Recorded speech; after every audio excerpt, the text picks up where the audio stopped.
여러분 안녕하십니까? 뉴스 더 개벽입니다. 세계 곳곳에서 발생한 개벽 뉴스를 알려드립니다.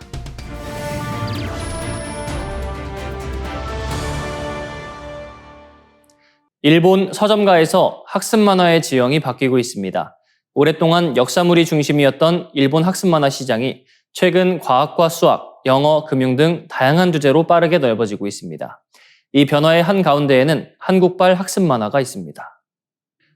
니온 게이자이 신문은 최근 일본 학습 만화 시장이 한국 작품의 영향으로 역사 중심에서 벗어나 주제형 콘텐츠로 확장되고 있다고 보도했습니다. 과거 학습 만화는 부모가 교육 목적으로 사주는 책이라는 인식이 강했습니다. 그러나 이제는 아이들이 서점에서 직접 관심 있는 분야를 고르고 재미있는 만화를 읽듯 학습 콘텐츠를 선택하는 흐름이 커지고 있습니다.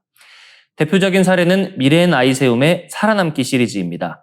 일본에서는 아사히 신문 출판이 2008년부터 과학 만화 서바이벌이라는 제목으로 번역 출간하고 있습니다. 이 시리즈는 무인도, 사막, 빙하, 심해, 이상기후 같은 극한 상황에서 주인공들이 과학 지식을 활용해 위기를 극복하는 내용입니다. 단순히 지식을 설명하는 방식이 아니라 모험과 유머, 빠른 전개 속에 과학 개념을 자연스럽게 녹여낸 점이 강점으로 꼽힙니다. 성과도 뚜렷합니다. 과학만화 서바이벌 시리즈는 일본 내 누적 발행 부수 1,550만 부를 돌파했고 59개 주제, 90권 이상으로 확대됐습니다. 2024년 애니메이션 방영 이후 인지도와 인기도 더 높아졌습니다.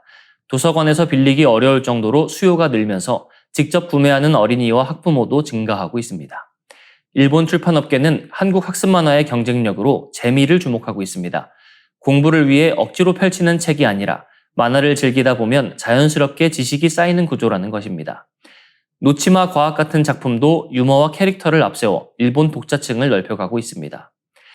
이번 흐름은 K 콘텐츠의 영향력이 드라마, 음악, 웹툰을 넘어 교육 분야로 확장되고 있음을 보여줍니다. 학습과 오락의 경계를 허무는 에듀테인먼트 콘텐츠가 성장하는 가운데 한국 학습 만화는 일본 초등학생들이 스스로 찾는 새로운 지식 콘텐츠로 자리 잡고 있습니다. 일본 출판 시장의 변화 속에서 한국 작품의 존재감은 앞으로 더 커질 것으로 보입니다. 프랑스를 비롯한 서유럽이 때이른 폭염으로 몸살을 앓고 있습니다. 아직 본격적인 한여름이 시작되기도 전인 5월과 6월부터 기온이 40도를 넘나들고 체감 기온은 50도에 육박하면서 일상생활이 멈춰서고 있습니다. 프랑스 기상청에 따르면 지난 6월 23일 전국 평균 기온 지표는 29.2도를 기록했습니다.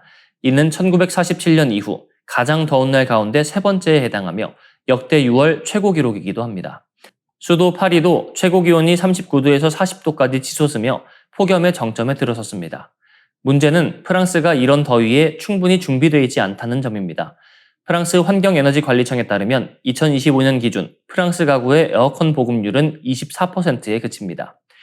4가구 중 1가구만 에어컨을 갖춘 셈입니다. 그동안 서유럽의 여름은 비교적 건조하고 선선해 에어컨이 필수품으로 여겨지지 않았습니다. 하지만 기후변화로 40도 안팎의 폭염이 반복되면서 과거의 생활 방식은 더 이상 통하지 않게 됐습니다. 오래된 유럽식 건물 구조도 문제를 키우고 있습니다. 벽돌과 석조 중심 건물은 겨울 추위를 막는 데 유리하지만 여름에는 낮 동안 흡수한 열을 오래 가두는 특성이 있습니다. 이 때문에 실내까지 뜨거워지고 에어컨이 없는 가정은 폭염을 그대로 견뎌야 하는 상황에 놓이고 있습니다. 피해도 커지고 있습니다. 프랑스에서는 1,350곳이 넘는 학교가 휴교하거나 수업 시간을 조정했습니다. 야외 행사와 축제가 취소됐고 일부 지역에서는 공공장소 음주와 야외 스포츠도 제한됐습니다. 현재 폭염 관련 사망자는 최소 18명으로 집계됐습니다. 어린이와 고령자, 물가를 찾은 시민들의 사고가 이어지며 폭염은 단순한 불편을 넘어 생명 위협으로 번지고 있습니다. 이 현상은 프랑스만의 문제가 아닙니다. 영국 역시 에어컨 보급률이 10%대에 머무는 가운데 6월부터 폭염 경보가 발령됐고 스페인과 벨기에, 네덜란드 등에서도 고온 경보가 잇따르고 있습니다. 유럽은 현재 지구에서 가장 빠르게 온난화가 진행되는 대륙으로 꼽히고 있습니다. 한국도 예외는 아닙니다. 지난 5월 경상도권을 중심으로 관측 이래 가장 이른 폭염이 나타났고 김천은 36도, 대구는 34.7도까지 올랐습니다. 올해 남은 여름도 평년보다 더울 가능성이 큰 것으로 전망됩니다. 전문가들은 올해 엘니뇨 현상이 본격화되면 내년까지 전 세계 곳곳에서 폭염과 집중호우 같은 극단적 기상이변이 이어질 수 있다고 경고합니다. 이제 이상고온은 잠깐 지나가는 예외가 아니라 반복되는 새로운 일상이 되고 있습니다. 폭염에 맞춘 도시, 주거, 교육, 보건 대책을 서둘러 마련하지 못한다면 피해는 해마다 더 커질 수밖에 없습니다. 프랑스에서 열린 주요 7개국 G7 정상회의를 계기로 한국을 정회원으로 포함해 G8으로 확대해야 한다는 주장이 다시 힘을 얻고 있습니다. 서방 선진국 클럽으로 불리는 G7 체제가 출범한 지 50년이 넘은 가운데 한국의 경제력과 기술력, 안보 기여도가 이미 기존 회원국 수준에 올라섰다는 평가가 그 배경입니다. 영국 옥스퍼드대 국제관계학 강사이자 채텀하우스 한국재단 펠로인 에드워드 하월 박사는 기고문에서 한국이 G7에 자연스럽게 합류할 자격을 갖췄다고 밝혔습니다. 그는 한국의 역동적인 경제, 기민한 외교, 그리고 나토 회원국들과의 무역 국방 협력 실적을 핵심 근거로 들었습니다. G7은 1975년 미국과 영국, 프랑스, 서독, 이탈리아, 일본이 참여한 G6에서 출발했습니다. 이듬해 캐나다가 합류하며 G7이 됐고 한때 러시아가 들어오며 G8 체제가 됐지만 2014년 크림반도 병합 이후 러시아가 배제되면서 다시 G7으로 돌아왔습니다. 처음에는 석유 파동과 인플레이션 대응을 위한 경제협의체였지만 지금은 안보와 공급망, 기술 패권까지 다루는 핵심 국제회의로 확대됐습니다. 하월 박사는 특히 현재 G7이 세계 경제에서 차지하는 비중이 과거보다 크게 줄었고 인도 태평양의 중요성은 커지고 있다고 지적했습니다. 아시아 대표가 일본 한 나라뿐인 구조로는 변화한 국제 질서를 충분히 반영하기 어렵다는 것입니다. 한국의 강점은 안보 분야에서도 두드러집니다.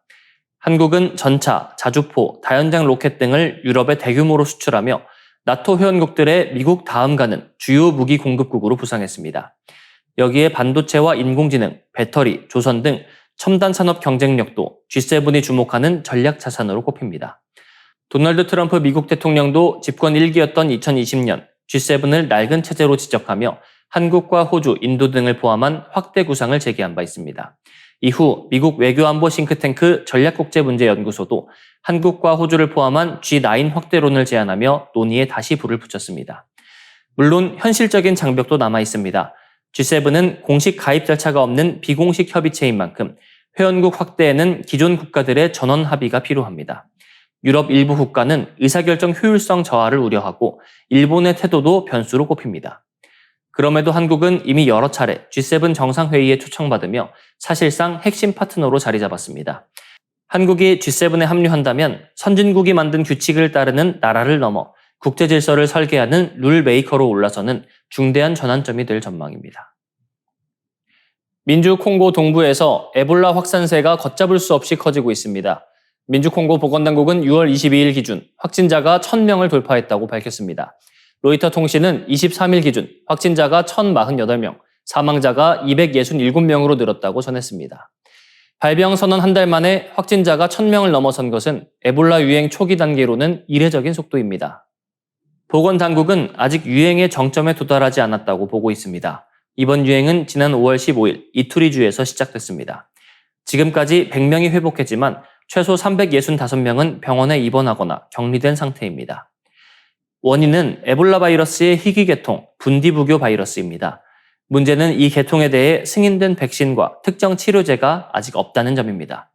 실험용 백신과 치료제 개발은 진행 중이지만 현재 현장 대응은 감염자 격리, 접촉자 추적, 안전한 장례 절차에 크게 의존하고 있습니다.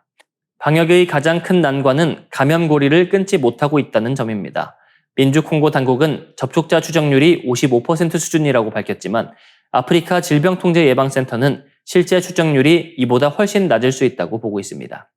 지난주 기준 감염자와 접촉한 것으로 파악된 사람만 3만 5천 명을 넘습니다. 첫 감염자도 아직 확인되지 않아 이번 유행이 정확히 언제 시작됐는지도 불분명한 상황입니다. 치안 불안도 확산을 키우는 요인입니다. 이투리주를 비롯한 동부 지역에서는 이슬람 국가와 연계된 무장 세력, 민주군사동맹, 일명 ADF의 공격이 이어지고 있습니다. 이 때문에 보건 인력이 여러 마을에 접근하지 못하고 주민들은 집을 떠나 피난길에 오르고 있습니다. 과밀 수용소에 머물거나 계속 이동하는 피난민이 늘어나면서 감염자가 숨어 있거나 뒤늦게 발견될 가능성도 커지고 있습니다. 국제사회도 뒤늦게 지원을 나섰습니다. 지금까지 에볼라 대응을 위해 약속된 지원액은 9억 1천만 달러, 우리 돈으로 약 1조 4천억 원 수준입니다. 하지만 실제 집행된 금액은 약속액의 10%에도 못 미치는 것으로 전해졌습니다. 아프리카 질병통제예방센터는 확산이 조기에 억제되지 않을 경우 필요한 재원 규모가 약 2조 3천억 원까지 커질 수 있다고 우려하고 있습니다.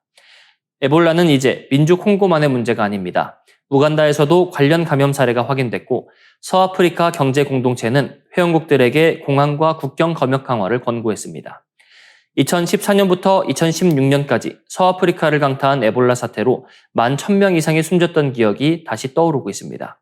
이번 사태는 전염병이 보건 문제를 넘어 치안과 피난, 국제 지원, 국경 관리가 모두 얽힌 복합 위기로 번지고 있음을 보여주고 있습니다. 이상으로 뉴스 더 개벽 마치겠습니다. 시청해주셔서 고맙습니다.